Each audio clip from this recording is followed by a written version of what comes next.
I'm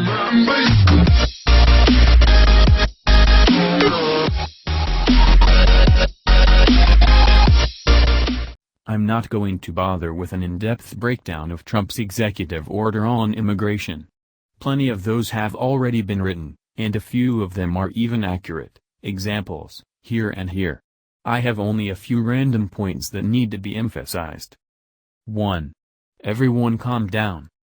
I wasn't able to pay very close attention to the news this weekend, so I witnessed the hysterical meltdown over the executive order before I'd had a chance to read the actual text, a step that 98% of the protesters have clearly not taken.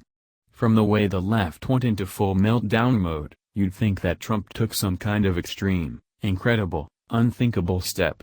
That is, you might come to that conclusion if you hadn't noticed that the left is now in a state of perpetual nuclear meltdown. The Fukushima meltdown went on for 3 days, the left's own nuclear meltdown is sure to outlast that by a factor of 1,000. Trump's action here is certainly more than Obama ever did or ever would do, but it's not entirely unprecedented even by Obama's standards. As has been pointed out many times since Friday, Obama put a temporary hold on the Iraqi refugee program for 6 months back in 2011. If you happened to be in an airport after Obama signed that order, you may have noticed the complete lack of protesting going on. On second thought, you probably would not have noticed because, back in those ancient times, you never would have expected to see a national panic over a reasonable measurement to ensure that terrorists aren't entering the country. But those were also the days when Obama could assassinate U.S. citizens without the left uttering a word or protest. They were more easygoing back then, it seems. I wonder why? Anyway, yes, Trump's order goes beyond Obama's. Trump is putting a hold on the Syrian refugee program until the process can be revamped and security measures are put in place. He's also suspending all refugee admissions for just 4 months. And he is temporarily preventing the citizens of 7 terrorists' hot spots from entering the United States. Those hot spots are Iraq, Syria, Iran, Libya, Somalia, Sudan, and Yemen. It should be noted that Trump did not single out those countries by name in his executive order. He simply adopted the Obama administration's list of countries of concern. It was Obama who highlighted them initially. Trump just took the next logical step. If these measures seem radical, they only seem radical to us because we've grown accustomed to a president who did very little to protect national security and sovereignty. Indeed, we'd grown accustomed to a president who, infamously, couldn't even bring himself to verbally acknowledge Islamic terrorism. Compared to that, yes, what Trump has done here is absolutely shocking.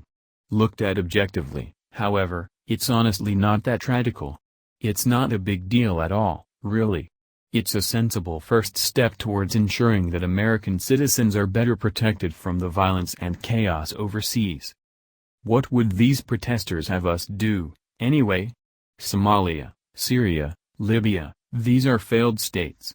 They're literal breeding grounds for terrorism. They're like an assembly line for mass murdering zealots. These are some of the most dangerous places on earth. Nobody is saying that we should never again admit anyone from this region of the world, but it seems enormously sensible to take a brief and temporary pause to assess how we admit them. Should we not even do that much? Really? You have to be suicidal, an idiot, or a liar to act like Trump has committed some kind of atrocity simply because he wants to ensure that we're being extremely careful when we open our doors to people from nests of global jihadism. Speaking of which. 2. If you call this a Muslim ban, you are a godforsaken liar.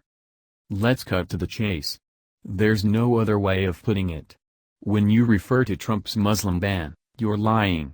If you aren't directly lying, then you're blindly lobbing accusations without stopping to confirm whether the accusations are true. And that's the same thing as lying. So, you're a liar. Stop it. Stop lying so much. A Muslim ban would be a ban on Muslims. A ban on Muslims would be a law that prevents Muslims from entering the United States based solely on the fact that they are Muslim. No such law exists. No such executive order was issued. Trump's policy temporarily prevents citizens from only 7 Muslim-majority countries from coming to the country, which leaves about 43 Muslim-majority countries unaffected. The only problem a rational person could have with this decision is that more Muslim nations, Saudi Arabia, especially, should have been included. Perhaps they will be in the future. But you're a fool if you argue that fewer countries should have been targeted. And you're a liar if you claim that the targeting of these terrorism factories is tantamount to a Muslim ban.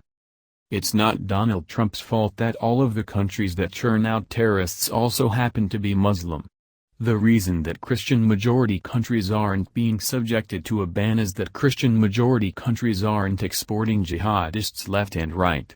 Now, it goes without saying that if Christian terrorism was even a thing, and if there were Christian nations that had collapsed into anarchy and were now producing scores of Christian militants bent on violently enslaving the planet in the name of Christ, then these very same leftists would be the first to shout for a ban, at a minimum.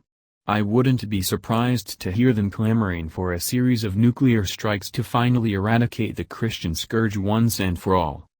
But that's not the situation we face.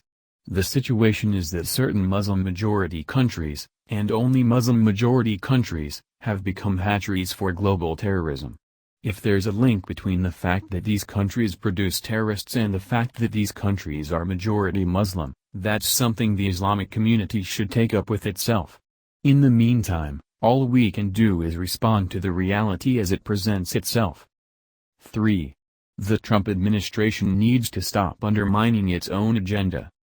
There's no use harping on the chaotic scene that unfolded on Friday and Saturday, after the executive order was unveiled but nobody on the ground knew exactly how to execute it. There was some confusion in the early going about whether legal residents from these countries are now unceremoniously barred from returning to the country in which they lawfully reside.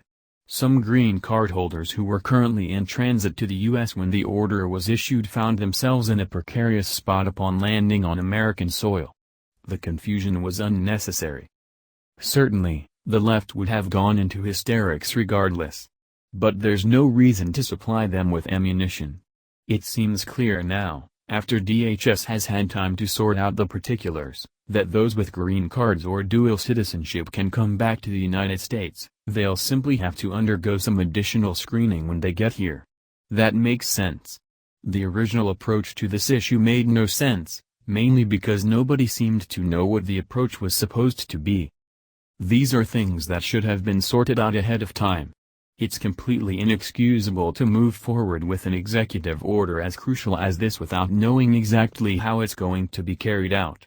The fact that the Department of Homeland Security was left to interpret the order on the fly, after it had already been issued, is lunacy.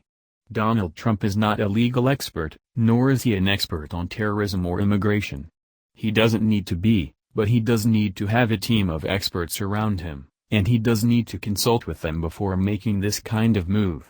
If he had, the left still would have protested, but they wouldn't have had as fodder the image of a 5-year-old boy being detained for hours at the airport, only to be tearfully reunited with his understandably devastated mother in full view of news cameras. These kinds of things are avoidable. Trump needs to do the work to avoid them.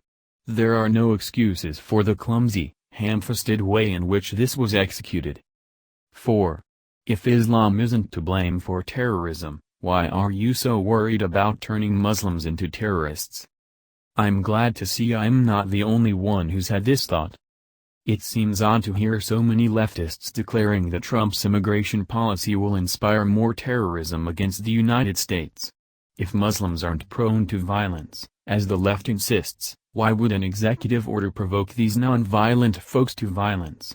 Iran has announced that it will ban U.S. citizens in retaliation to Trump's move. Well, we don't want to go there anyway, so no big deal. But even so, you'll notice how nobody is worried that Americans will be inspired to commit terrorist attacks against Iran because of Iran's immigration policy. Indeed, nobody ever worries that citizens of any Western nation will be turned into terrorists because of the bigotries and prejudices harbored against us by non-Western nations. We only ever worry about turning Muslims into terrorists. Might this indicate that Muslims are more easily turned into terrorists? And if so, Might we wonder why that's the case? You can't have it both ways here. Either Muslims are peaceful and can be expected to respond to Trump the same way peaceful Westerners respond to foreign leaders they don't like, or Muslims are often violent and can be expected to respond to Trump the way irrational, violent people respond to anything they don't like. You can't start with the premise of the former scenario and then leap to the conclusion of the latter. If Muslims are peaceful, we need not worry about provoking them with our immigration laws. If they're not peaceful, then that's all the more reason for Trump's executive order. In neither case, the leftist narrative doesn't hold up. But I suppose it rarely does anyway.